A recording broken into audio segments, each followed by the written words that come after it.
एक विचारधारा ये है, दूसरी विचारधारा मनुवादी विचारधारा है। और मनुवादी लोग बहुत शातिर होते हैं, बहुत चालाक होते हैं, और वो इसका अंदाजा इससे जान लीजिए कि इलाहाबाद का नाम बदल दिया ना।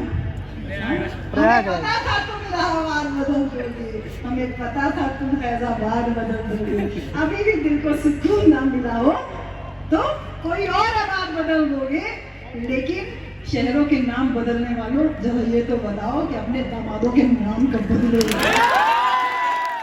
तो इसलिए एक आह्वान के साथ में कि वो खाकी नेकर वाले हैं, हम नीले सूट वाले हैं।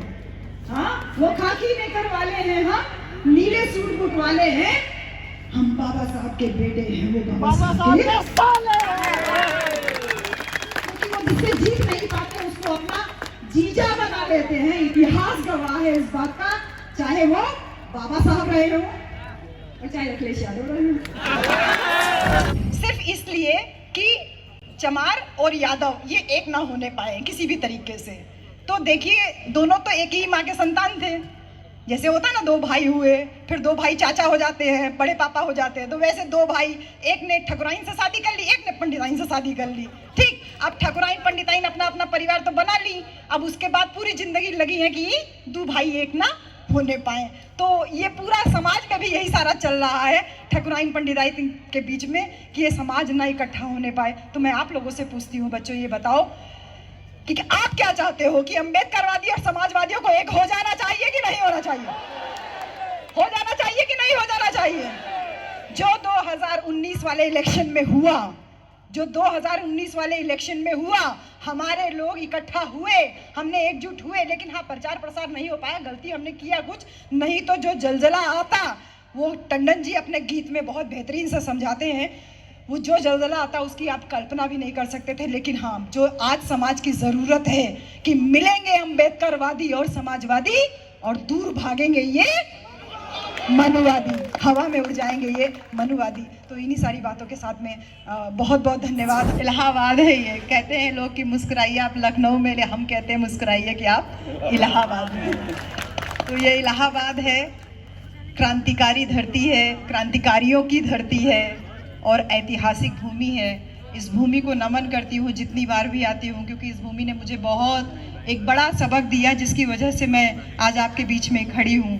क्योंकि यहाँ पे जो हमारे बाबा साहेब, परम पूज्य बाबा साहेब डॉक्टर भीमराव अंबेडकर ने जो संविधान दिया, और उस संविधान की बदौलत यहाँ का जो एक हाई कोर्ट खड़ा है, उस हाई कोर्ट में हमको भी जाने का अवसर मिला। लेकिन उस हाई कोर्ट में जा करके हमको ये पता चला कि वहाँ पे जिस संविधान निर्माता ने संविधान बनाया, जिसकी वजह से इतना बड़ा हाई कोर्ट खड़ा है, उस संविधान निर्माता के अंदर एक फोटो तक नहीं है। और उस समय नहीं थी, अभी लग गई हो तो मैं नहीं बता सकती हूँ। लेकिन बहुत ये लगा, तो हमें लगा कि कोई बात नहीं है, इतना बड़ा कोर्ट जो है बाबा साहब के संविधान से चल रहा है, तो हमारे बाबा साहब उस चीज़ के मोहताज नहीं हैं। क्योंकि यहाँ जो है ये इलाहाबाद है, जहाँ पे हम हमेशा जो है पढ़ने के लिए हमारे बच्चे आते हैं, हम आते हैं, हमारे घर के भी बहुत सारे लोग, बच्चे अभी आज भी आए हुए हैं, पीछे बैठे हैं, बहुत सुबह से इंतज़ार कर रहे हैं। कोई मौसी कहता है, कोई बुआ कहता है, कोई दीदी कहता है, वो सब बच्चे भी यहाँ भीड़ में आप लोगों के बीच में वो बच्चे बैठे, एक बार भी मंच पे नहीं आए मुझसे मिलने, मैं देख रही हूँ सबको, सब मौजूद हैं।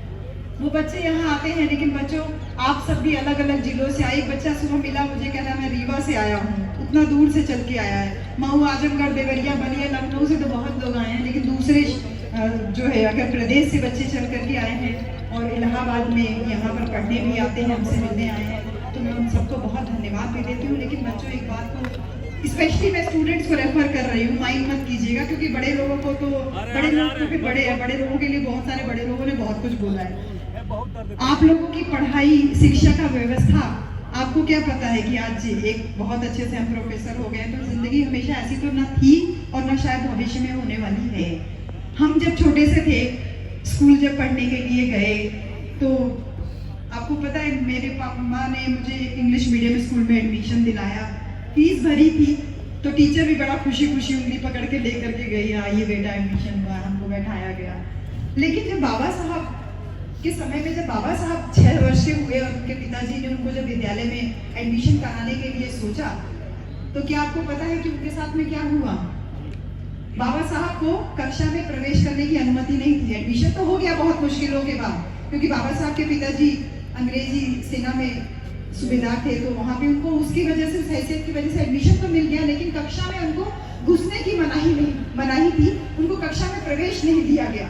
आप एक बार सोचो बेटा कि मुझ में ऐसी कौन सी योग्यता है कि मुझे कक्षा में सबसे आगे बैठने का अवसर मिला, और बाबा साहब में ऐसी कौन सी योग्यता नहीं थी कि उनको कक्षा में प्रवेश तक नहीं दिया गया। जब मैं आगे बढ़ी, कक्षा 10 में पहुंची, मैंने पापा से कहा मैं साइंस पढ़ना चाहती हूँ। पापा ने टीचर से बात किया, बेटी मेरी साइंस पढ़ना चाहती है। टीचर ने खुशी खुशी कहा, बेटा तुम जो चाहो वो सब्जेक्ट पढ़ सकते हो। हमको खुशी खुशी, हम साइंस पढ़ना चाहें, आर्ट्स पढ़ना चाहें, संस्कृत पढ़ना चाहें, हम जो विषय चाहे वो पढ़ सकते थे। लेकिन बेटा जब आप सब लोग इस बात को आप जानो कि जब बाबा साहब 10वीं पास किए, बाबा साहब संस्कृत पढ़ना चाहते थे, लेकिन टीचर ने कहा एक अछूत का बच्चा संस्कृत पढ़ेगा। टीचर ने उनको संस्कृत पढ़ाने से मना कर दिया कि एक अछूत का बच्चा संस्कृत नहीं पढ़ सकता। आप एक बार सोच के देखो कि बाबा साहब में ऐसी कौन सी योग्यता नहीं थी कि बाबा साहब को संस्कृत, कोई आज बहुत बड़ा सब्जेक्ट नहीं, आज जो चाहे वो पढ़ सकते हैं, लेकिन बाबा साहब को संस्कृत नहीं पढ़ने दिया गया। और आज मुझ में ऐसी कौन सी योग्यता, या आप सब में कौन सी ऐसी योग्यता आ गई कि हम संस्कृत तो क्या कोई भी विषय पढ़ सकते हैं। जब हम नौकरी करने के लिए गए विश्वविद्यालय में, PHU में नौकरी करने के लिए गए, तो मैंने जब चपरासी से पानी मांगा तो एक साथ 2 चपरासी 4 गिलास पानी लेकर के आया कि मैडम नया नया ज्वाइन किया, लखनऊ से आई है, PHU में प्रोफेसर हो गई। जब मैं विश्वविद्यालय पहुंची थी तो पूरा एकदम जैसे ना साफ सफाई कर दिया जाता है जब भी कोई नया टीचर अपॉइंट होता है। लेकिन जब बाबा साहब बड़ौदा के महाराज के यहाँ नौकरी करने के लिए गए तो जो बिछे हुए कारपेट थे वो समेट लिए गए कि बाबा साहब अगर उस पर गलती से पैर भी रख दिए तो वो कारपेट मैला हो जाएगा। बाबा साहब ने जब वहाँ पे पानी मांगा तो उनको पानी पिलाने से तो मना ही कर दिया गया, इसके साथ ये कहा गया कि उनके लिए बाहर घड़ा रख दिया गया है और वो ऊपर से कोई पानी उनको देगा, वहाँ से वो पानी पी सकती है। बेटा सोच के देखो एक बार कि बाबा साहब में ऐसी कौन सी योग्यता नहीं थी कि बाबा साहब को एक घड़े से मटके से पानी तक नहीं पीने के दिया गया, और मुझ में ऐसी कौन सी योग्यता हो गई कि मुझे एक साथ 2 चपरासी 4 गिलास पानी पिलाने के लिए आज तैयार है। सिर्फ सोच करके देखिए, सिर्फ सोच करके देखिए, आप एक बार सोच करके देखिए कि बाबा साहब में और मुझ में क्या फर्क है। अभी यहाँ से एक बच्चा बोल रहा था कि उस समय संविधान नहीं था। एक बच्चे ने यहाँ पे बोला कि उस समय संविधान नहीं था। नहीं बेटा, ऐसी बात नहीं है। सिर्फ इस बात का अंतर समझिए। बैठ जाइए और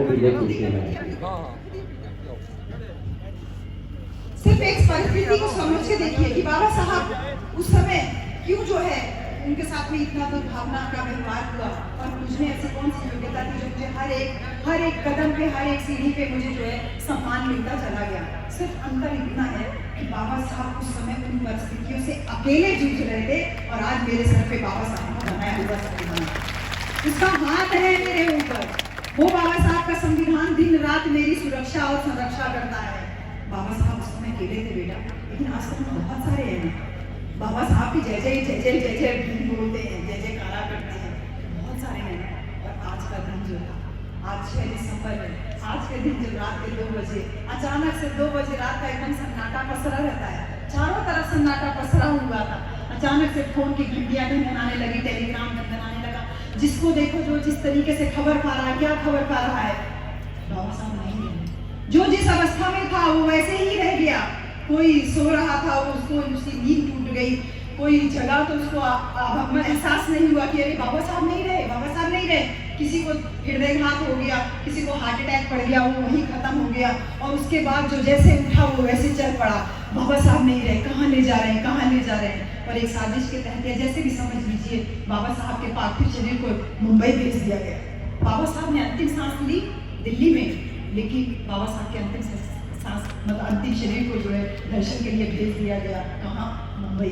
कुछ लोगों ने कहा सारनाथ भेज देते हैं, किसी ने कहा कुशीनगर भेज देते हैं, लेकिन फिर बात ये हुआ कि नहीं, मुंबई में वहाँ पे मुंबई भेज दिया जाता है। बाबा साहब के शरीर को हवाई जहाज से लेकर के मुंबई गए, और यहाँ पर हर एक जगह से, चारों तरफ से, पूरे भारतवर्ष में चारों तरफ से जो स्त्री सो रही थी, जिस अवस्था में उठी वो वैसे ही चल दी।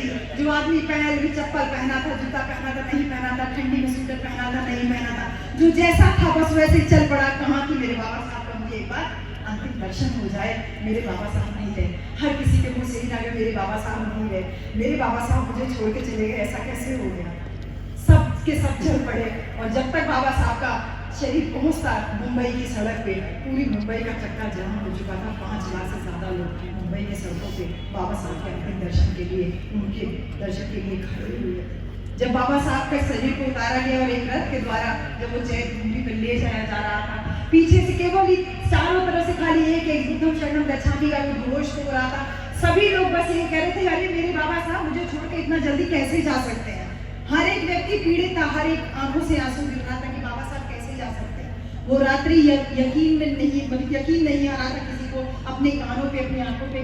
कल तो भी बाबा साहब को हमने ऐसे देखा था और आज बाबा साहब वैसे दिखा। उसी समय की बात है, दादाजी गायकवाड़ उन्होंने ये कहा, अरे बाबा साहब आप तो एक हफ्ते बाद आने वाले थे, आप तो 10 दिन बाद आने वाले थे। आप तो यहाँ पर 16 तारीख को मुंबई में आने के लिए आपने कहा था कि 14 तारीख को मैं आ जाऊंगा और 16 तारीख को आप धम्म दीक्षा का एक कार्यक्रम होना था।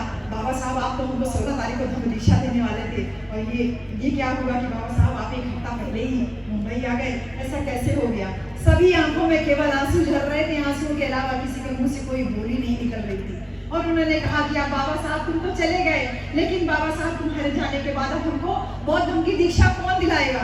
जो लोग इस बात को जानते थे वो सब भी रुदन क्रंदन कर रहे थे, सब रो रहे थे कि कौन हमको बौद्ध धर्म की दीक्षा दिलाएगा। उसी समय भदंत आनंद कौशल्या हमारे परम पूज्य आदरणीय भिक्षुगण जो वहाँ मौजूद थे, उन्होंने कहा, सिर्फ एक बात का उद्घोष किया कि क्या हुआ, आज हमारे बाबा साहब नहीं है हमारे बीच, लेकिन बाबा साहब का पार्थिव शरीर तो आज हमारे बीच में है। उनके पार्थिव शरीर को ही साक्षी मान करके मैं आप सबको बुद्ध धर्म की दीक्षा दिलाता हूँ। और उनके साथ में वो 5 लाख की भीड़ 10 लाख लोगों में बदल चुकी थी। जब तक ये सारा कार्यक्रम होता, 10 लाख लोगों ने एक साथ बाबा साहब के पार्थिव शरीर को साक्षी मान करके बुद्धम शरणम गच्छामि करके बौद्ध धर्म की दीक्षा। कितनी बड़ी क्रांति का आगाज करके गए हो, अपने जाते जाते भी कितनी बड़ी क्रांति का आगाज करके गए। आपको और हमको धम्म दीक्षा जीते जी भी दे करके गए और जाने के बाद में भी दे करके गए। कहा कि तुम बुद्ध के मार्ग पे चलो, अपनी बुद्धि के मार्ग पे चलो। उसी बुद्धि मार्ग पे चल करके हम बीएचयू में प्रोफेसर हो पाए। नहीं तो मेरी अपनी कौन सी योग्यता है बेटा, कौन सी योग्यता? किसी भी प्रकार की कोई योग्यता नहीं लेकर के हम पैदा हुए थे। हम तो आज भी अगर संविधान ना हो तो किसी भी योग्य नहीं है। तो मेरे प्यारे बच्चों, बाबा साहब ने आपके लिए स्पेशली, यंग स्टूडेंट्स के लिए स्पेशली जो कहा था उस बात को ध्यान में रखना। कहा था कि अपनी पढ़ाई लिखाई में कभी भी पीछे मत रहना। तुम्हें अवसर मिला है, ये इलाहाबाद इस बात का गवाह है, इस बात का साक्षी है कि यहाँ से कितने लोग के कैरियर बनते हैं और बिगड़ भी जाते हैं। 10-10, 15-15 साल अपने घर परिवार को छोड़ के आते हो। माँ बाप एक टाइम का भोजन खा करके तुम लोगों को पैसा भेजते हैं, खर्चा भेजते हैं। बहुत सारे माँ बाप को तो मैंने ऐसे भी देखा है, क्योंकि हम तो गाँव में लोगों के बीच में रहते हैं। बताते हैं मेरा बच्चा इलाहाबाद तैयारी कर रहा है, हमारे घर के भी बच्चे आए हुए हैं, वो तैयारी कर रहे हैं। कोई अच्छी फैमिली से नहीं है, सब राशन पानी 10 किलो 20 किलो अनाज बांध करके देते हैं माँ बाप कि मेरा बच्चा वहाँ कम से कम उसको अनाज खरीदना ना पड़े। वो अनाज दे देते हैं, पैसा रुपया नहीं है, कोई बात नहीं है, लेकिन कम से कम मेरा बच्चा भूखे रह के तो पढ़ाई नहीं करे। कोचिंग का फीस जैसे तैसे भर दिया, अगर कोचिंग का फीस नहीं है तो वहाँ कम से कम कमरे पे किराया लेकर के या किसी साथी के साथ में शेयर करके बच्चा हमारा रह रहा है तो भूखा तो नहीं सोएगा। इस उम्मीद से वहाँ से माँ बाप जगते रहते हैं। कभी आपको फोन का जमाना हो गया है, नहीं तो चिट्ठी का समय चलता था, चिट्ठी में लिखते थे यहाँ से, हाँ मैं सब सही है, यहाँ पिताजी सब सही है, और वहाँ पे माँ बाप पढ़ करके किसी से पढ़वा करके खुश होते थे। तो बच्चों बहुत स्ट्रगल करते हैं, केवल आप नहीं, यहाँ पर आपके पीछे आपके माँ बाप और इन तुम बच्चों को भी मैंने देखा स्ट्रगल करते हुए कि जब भी धान काटने का या धान बुआई का समय होता है तो अपना सारा काम छोड़ करके घर वापस जाते हो कि धान बुआई का समय है, इस समय माँ बाप को हमारी ज़रूरत होगी और हम जा रहे हैं। ऐसे हम अपने बीएचयू में भी बच्चों को देखते, जब वो मास्क बंद करते हैं तो हमें समझ में आ जाता है कि अब ये सीजन हो गया है, या तो कटाई का समय हो गया या तो ये बुआई का समय हो गया। तो बुआई के समय पे यूनिवर्सिटी खुलती है तो बहुत नहीं पता चलता, लेकिन कटाई के समय पे बहुत मास्क बंद होता है तो बच्चे जा करके वहाँ 10 दिन 12 दिन कटिया करवा करके और सब अनाज वगैरह रखा करके खाते हैं। तो इतनी मशक्कत से, इतनी मेहनत से जब आप पढ़ रहे हो तो ये जो समय पढ़ने का है इसको पढ़ने में लगाइए। 1960 से लेकर के 1980 तक का वो दौर था जब नक्सलाइट मूवमेंट, जिसको नक्सलवाद बोलते हैं, एकदम चरम पे था। लेकिन कभी सोचा है कि भारत में चरम पे ये कभी क्यों नहीं पहुंचने पाया? अरे भारत में कह रहे हैं, उत्तर प्रदेश में नक्सल मूवमेंट कभी भी चरम पे नहीं पहुंचने पाया। ज्यादा नहीं वो मूवमेंट, कहीं कुछ एक इलाकों में दूर दराज मिर्जापुर वगैरह में थोड़ा बहुत, चंदौली वाले एरिया में थोड़ा बहुत, लेकिन इस मूवमेंट बहुत पूरे उत्तर प्रदेश में व्यापक रूप में नहीं फैल पाया। उसका कारण जानते क्या था?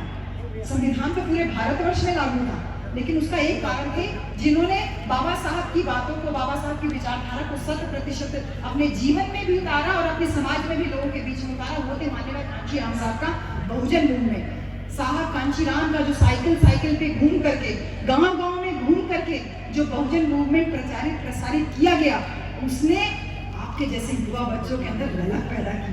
यहाँ से कितने सारे डीएम अफसर कलेक्टर बन करके निकले। मेरे घर में भी बहुत सारे अधिकारी लोग हैं, वो जब आते हैं इलाहाबाद तो कभी कभी लेके आ जाते हैं कि देखो इस छात्रावास में इस रूम में मैं रहता था। उनको आज तक अपने रूम नंबर तक याद है और उस रूम में ले जाते हैं, तुमको ऐसा लगता है हो गए 60 साल 65 साल के, लेकिन अभी भी वो वहाँ पे पहुँचते हैं, तुमको लगता है कि मैं अभी वहाँ का स्टूडेंट ही हूँ।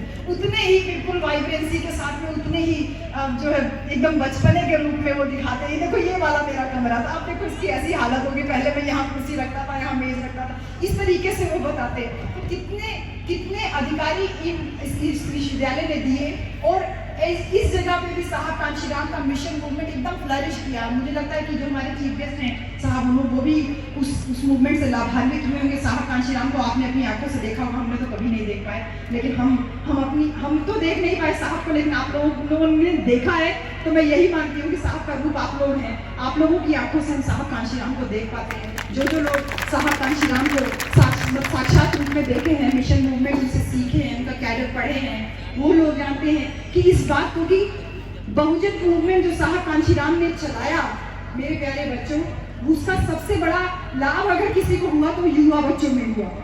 जो बच्चे यहाँ खड़े होकर मेरे पास आ रहे थे ना, तुम फोटो खिंचा रहे थे, माला दे रहे थे कि मैं छात्र नेता इलाहाबाद विश्वविद्यालय, मैडम जी मैं छात्र नेता इलाहाबाद विश्वविद्यालय। जब आप ये बोलते हो ना छात्र नेता इलाहाबाद विश्वविद्यालय, तो मेरा भी गर्व से जो है सीना चौड़ा होता है कि छात्र नेता। हाँ, कि पहले शर्म आती थी हमको नेता, शर्म क्या, हमें कभी अवसर ही नहीं मिला। ये देन है साहब कांचीराम की, ये खून जो दौड़ रहा है इन रगों में, वो बाबा साहब के बाद साहब कांचीराम के मिशन मूवमेंट का दौड़ रहा है, जिसने इस हाफ कोट सदरी को पहन करके और मेरे जैसी महिला को नीला दुपट्टा पहन के और एक पंचशील का दुपट्टा लेकर के हाथ में माइक लेकर के बोल दिया कि मैं भी बहुजन समाज की बेटी हूँ। ये जो मूवमेंट को एकदम बांध करके रखा साहब कांचीराम ने, उसी वजह से उसी का लाभ हुआ कि हमारे बच्चे जो है बहुत ज्यादा इधर उधर नहीं हो पाए। बहुत ज्यादा इधर उधर का मतलब नक्सलिज्म की तरफ नहीं बढ़े, मतलब लोगों को मारने काटने वाला जज्बा नहीं पैदा हो। उनका मारने काटने की क्या जरूरत है, ऐसे बोलो शासन सत्ता वाले बनो, जैसे हमारे आयकर आयुक्त साहब ने, देखी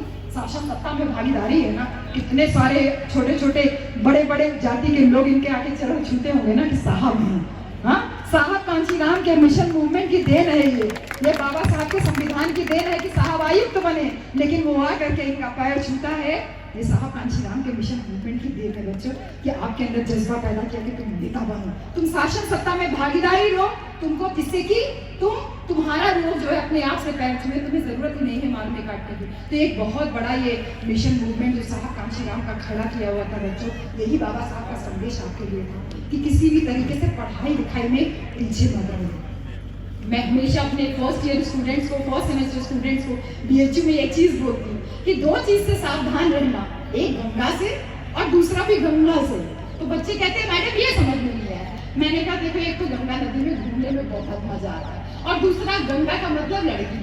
तो दो चीजों से बहुत ज्यादा सावधान होकर के आ रही है कि यहाँ जब आते हैं तो लड़कियां पहले तो एकदम बढ़िया से देख लेती है कौन किस परिवार का कैसा है, तो अपनी सेटिंग वेटिंग हो जाती है। 3-4 साल तक अपनी सेटिंग चलती रहती है और जैसे कोर्स खत्म होता है, बीए खत्म हुआ, एमए खत्म हुआ, तो बेरोजगार हो गए ना, तो लड़की किसी रोजगार वाले को ढूंढेगी ना, तुमको काय काटेगी, तो वो अपना घर बसाएगी ना, तुम्हारे जैसे बेरोजगार टुच्चे लफंगे चक्कर में थोड़ी पड़े रहेंगे। तो ये ध्यान रखना हमेशा, दो चीज से सावधान रहना तुम, एक तो संगम से और दूसरा दूसरे संगम से। तो ये हमेशा ध्यान में रखिए बच्चों। बाबा साहब ने इसी चीज को कहा कि वो मुझसे डरते हैं इसलिए नहीं कि मैं बहुत विद्वान हूँ, वो लोग यानी ऊंची जाति के लोग मुझसे डरते हैं इसलिए नहीं कि मैं विद्वान हूँ, मैं बहुत पढ़ा लिखा हूँ, वो मुझसे इसलिए भी नहीं डरते कि मेरे पास थोड़ा बहुत पैसा रुपया आ गया है, हाँ इसलिए भी नहीं डरते, बल्कि वो मुझसे डरते इसलिए है क्योंकि मैं चरित्रवान हूँ। हाँ, मैं चरित्र से बहुत मजबूत हूँ, इसलिए वो मुझसे बहुत ज्यादा डरते हैं, क्योंकि इस अगर जिसका चरित्र ढीला हुआ तो फिर वो जिंदगी में कोई काम कर नहीं पाएगा। तो ये एक संदेश जो बाबा साहब आप लोगों के लिए दे के गए बच्चों।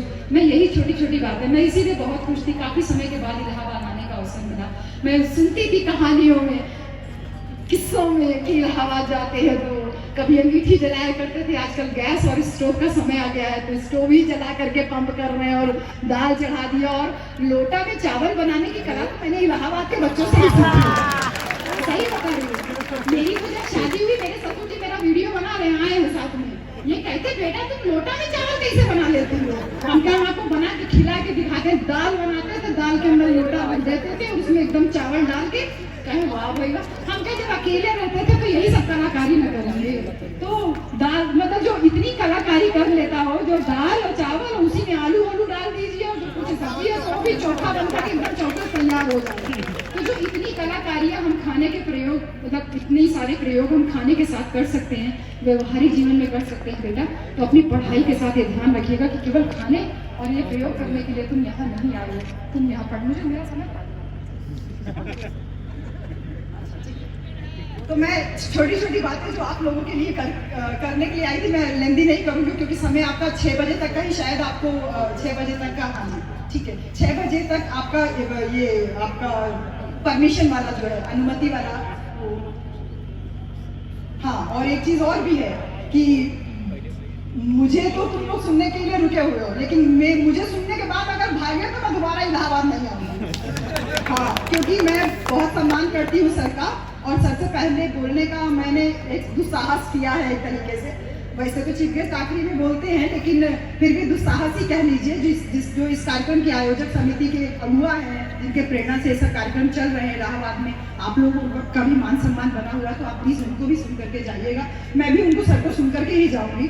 तो इस बात को बेटा कि हमेशा ध्यान में रखिए कि हमारा संघर्ष वो मूँछों पे ताव दे करके और क्या ग्रेट चमार बोल करके नहीं होने वाला है, ठीक है? इस बात को ध्यान में रखना, हमारा संघर्ष किसके लिए है, इस बात को ध्यान में रखिएगा। बहुत सारे युवा इस समय इधर उधर हो रहे हो जो, वो इसका कारण यही है कि आपको मूछे पे ताव दे करके और 2-4 बार गमछा इधर उधर करके और बस ग्रेट चमार और ग्रेट धोबी और ग्रेट पासी में जिंदगी भर इसी धोबी पासी में उलझे रहना, और फिर बिया जा करके चमैनिया से करना, धोबिया पसीने से करना, ठीक है ना?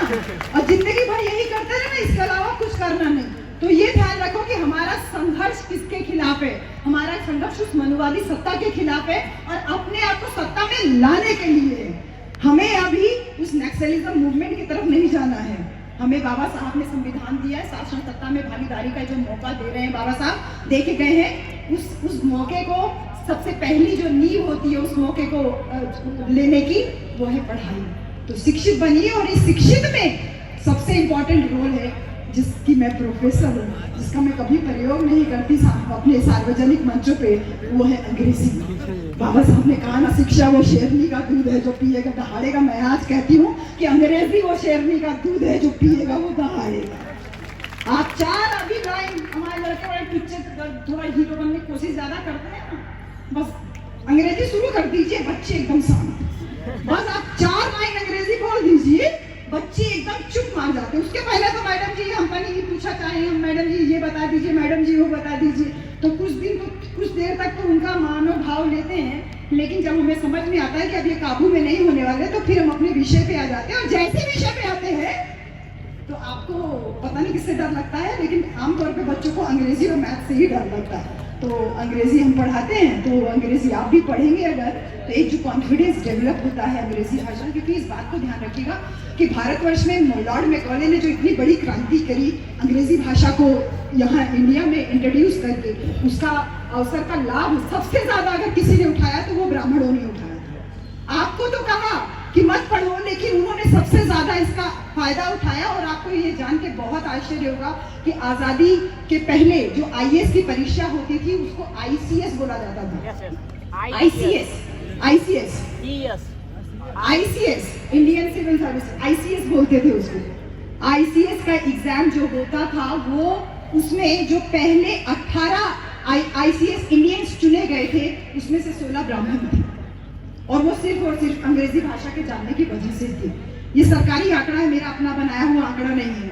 इसलिए बच्चों अंग्रेजी पढ़िए, दूसरी बात। और तीसरी बात ये कि मानसिक रूप से, और वो बच्चे जो क्रिकेट खेल रहे हैं, शारीरिक रूप से और वैचारिक रूप से एकदम फिट रहिए।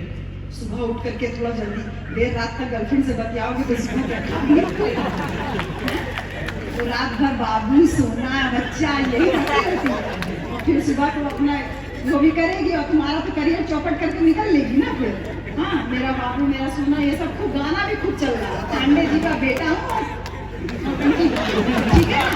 सब सुनते हैं बेटा। पूर्वांचल में आने के बाद और क्या है, यही रिसर्च चल रहा है। संयोग से मेरा सब्जेक्ट अंग्रेजी है, अगर सोशियोलॉजी या सोशल वर्क होता तो हम बहुत कुछ कर सकते हैं।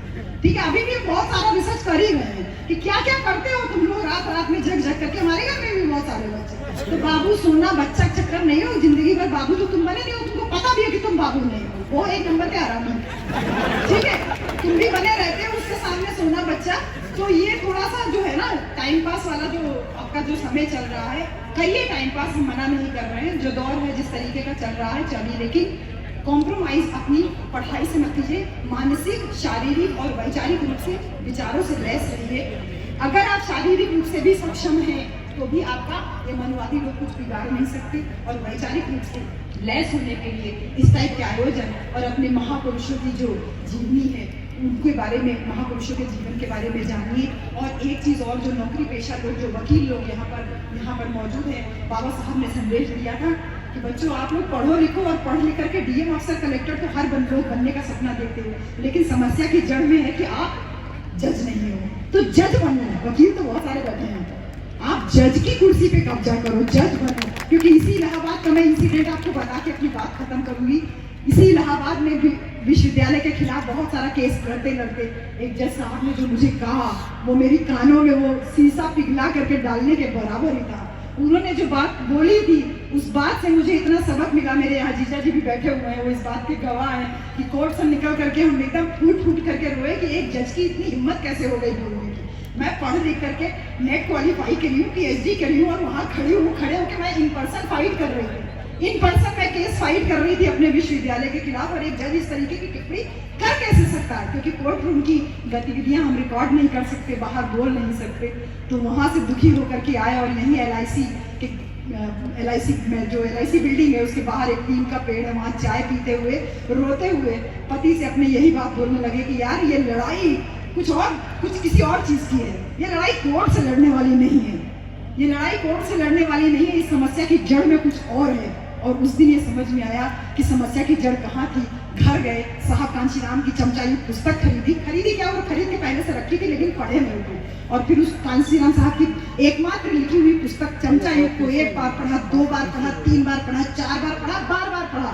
और पढ़ने के बाद 1 हफ्ते के अंदर ये डिसाइड कर दिया कि अब मुझे BHU में केवल नौकरी करनी है, नौकरी के बाद मुझे कोई कोर्ट केस नहीं करना है, मुझे इस समस्या की जड़ में जाना है। और वो जड़ वही था जो अभी सुभजन साहब अभी बताएंगे भी। और मैं उसको साहब को मैं विनती करती हूँ, जो आपने उससे कहा वो आप जरूर बोलिएगा, लेकिन मैं उसको, जो साहब कांशीराम ने उसको दूसरे रूप में कहा कि इन चमचों की वजह से आज हमारे समाज की ऐसी गति हुई है। वो चमचा युग की तरफ जो हम बढ़ रहे हैं, बच्चों चमचा नहीं बनना है, किसी का पिछलग्गू नहीं बनना है। उस चमचा युग की पुस्तक को पढ़ करके हमने अपने जीवन में परिवर्तन लाया और हम गांव-गांव लोगों के बीच में जा करके वैसे ही साहब कांशीराम की विचारधारा का प्रचार प्रसार कर रहे हैं। तो मैं बस इतना ही कहूँगी कि आपकी शिक्षा का सही मायने में उपयोग तब है, जितने शिक्षित लोग यहाँ बैठे हैं, नौकरी पेशा लोग बैठे हो, अपने पैसे तो आप देते नहीं हो। हमने तो यह तय कर लिया, हम दोनों पतिदेव ऊपर आ गए हमारे। हम दोनों ने तय किया कि हम पूरी जिंदगी से कोई संपत्ति नहीं रखेंगे, कोई घर द्वार मकान कुछ अपने नाम पे हम नहीं बनाएंगे। हमारा जो भी पैसा है ये हमारा पैसा तो है नहीं, ये तो बाबा साहब की देन है। तो जो बाबा साहब की देन है वो पैसा हम घर में कैसे लगा सकते हैं, अपने ऊपर कैसे खर्चा कर सकते हैं। तो हम अपना पूरा पैसा समाज में खर्चा करते हैं। तो मेरी आप लोगों से विनती है कि आप अगर पैसा नहीं खर्चा कर रहे हो तो यहीं बैठे बैठे बुढ़ा जाओगे, सुर्ती रगड़ते, बीड़ी फूकते और बीड़ी को गाली देते, उससे पैर खुजवाते, इसमें खाली बुढ़ापा आ जाएगा, मर जाओगे एक दिन, कुछ कोई नाम लेवा रहे नहीं जाएगा। इससे बेहतर है कि कम से कम अपने गांव देहात में निकल करके 2, 4, 6, 10 लोगों को बाबा साहब और अपने महापुरुषों की विचारधारा से जोड़िए, जिससे कि जीवन सफल हो। क्योंकि ये लोग दिन पर दिन संविधान के ऊपर अटैक कर रहे हैं कि तुम साहब बन गए हो, ये साहब हो गए हैं, तुम बच्चे लोग पढ़ने का अवसर मिल रहा है, कॉलेजेस बंद है ना, सेंट्रल यूनिवर्सिटीज तो सारी बंद ही चल रही है ना, स्टेट यूनिवर्सिटीज में कोरोना नहीं फैल रहा है, लेकिन हमारी यूनिवर्सिटीज अभी तक नहीं खुल पाई हैं, जिस भी कारण से हो। तो शिक्षा को खत्म करने की भी जो साजिश चल रही है वो भारत के संविधान के ऊपर एक तरीके से एक बड़ा अटैक है। तो हम ये मान के चल रहे हैं कि ये जो आने वाला इलेक्शन है ये एक बहुत एक जो है मील का पत्थर साबित होगा विचारधारा को स्थापित करने में। और जो आज का टॉपिक है अंतर्राष्ट्रीय परिप्रेक्ष्य में बाबा साहब का जो योगदान है या बाबा साहब, तो मैं सिर्फ इतना कहूँगी कि बाबा साहब जहाँ खड़े होते हैं वहाँ से विचारधारा शुरू होती है। बाबा साहब अपने आप में आइडियल में एक विचारधारा जहाँ से खड़े होते हैं, केवल आप बाबा साहब का फोटो लेकर खड़े हो जाइए और फिर मजा देखिए सड़क पे, फिर मजा देखिए सड़क पे। दो चार बात करने वाले और फिर आपके 8-10 आपके सपोर्टर भी वहाँ पर होंगे, विरोधी भी पैदा होंगे। तो जहाँ बाबा साहब खड़े होते हैं वहाँ से एक विचारधारा का जन्म होता है। हमने किसान आंदोलन में देख लिया, हमने शाहीन बाग वाले आंदोलन में देख लिया, जहाँ जहाँ बाबा साहब पहुँचे वहाँ वहाँ आगे पहुँचे। इन लोगों ने तो बाबा साहब को सलेबस से दूर करने की कोशिश की, इन्होंने तो गांधी जी को बहुत बड़ा महान बताने की कोशिश की। महान है हम नहीं कहते हैं, लेकिन बाबा साहब से ऊपर बताने की कोशिश की। लेकिन कितना दबाव है। आर्किमिडीज का सिद्धांत जानते हो ना? आर्किमिडीज का सिद्धांत तो पढ़े हो ना? अरे हाई स्कूल इंटर तक तो पढ़े ही हो कुछ न कुछ। जितना सा प्रेस करोगे उतना ही तेजी से वो ऊपर आएगा। तो वैसे ही हमारा जो है बाबा साहब की विचारधारा दिन पर दिन आगे बढ़कर के आ रही है। तो बस इतना ही कि एक विचारधारा ये है, दूसरी विचारधारा मनुवादी विचारधारा है। और मनुवादी लोग बहुत शातिर होते हैं, बहुत चालाक होते हैं। और वो इसका अंदाजा इससे जान लीजिए कि इलाहाबाद का नाम बदल दिया ना, हमें पता था तुम इलाहाबाद बदल दोगे, हमें पता था तुम फैजाबाद बदल दोगे। अभी भी दिल को सुकून ना मिला हो तो कोई और आबाद बदल दोगे। लेकिन शहरों के नाम बदलने वालों जरा ये तो बताओ कि अपने दामादों के नाम कब बदलोगे?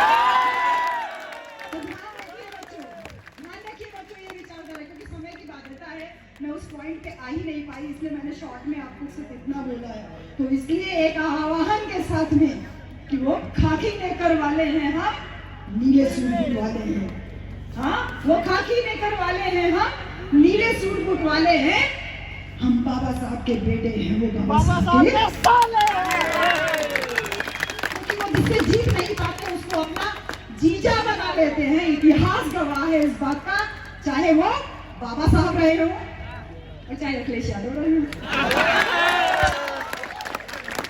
और चाहे मुसलमान रहे हो। तो इतिहास इस बात का गवाह है। तो बच्चों अपना सिर्फ इसलिए कि चमार और यादव ये एक ना होने पाए किसी भी तरीके से। तो देखिए दोनों तो एक ही माँ के संतान थे। जैसे होता ना, दो भाई हुए, फिर दो भाई चाचा हो जाते हैं, बड़े पापा हो जाते हैं। तो वैसे दो भाई, एक ने ठकुराइन से शादी कर ली, एक ने पंडिताइन से शादी कर ली। ठीक, अब ठकुराइन पंडिताइन अपना अपना परिवार तो बना ली, अब उसके बाद पूरी जिंदगी लगी है कि दो भाई एक ना होने पाए। तो ये पूरा समाज में भी यही सारा चल रहा है ठकुराइन पंडिताइन के बीच में कि ये समाज ना इकट्ठा होने पाए। तो मैं आप लोगों से पूछती हूँ बच्चों, ये बताओ कि आप क्या चाहते हो कि अम्बेडकरवादी और समाजवादियों को एक हो जाना चाहिए कि नहीं होना चाहिए? हो जाना चाहिए कि नहीं हो जाना चाहिए?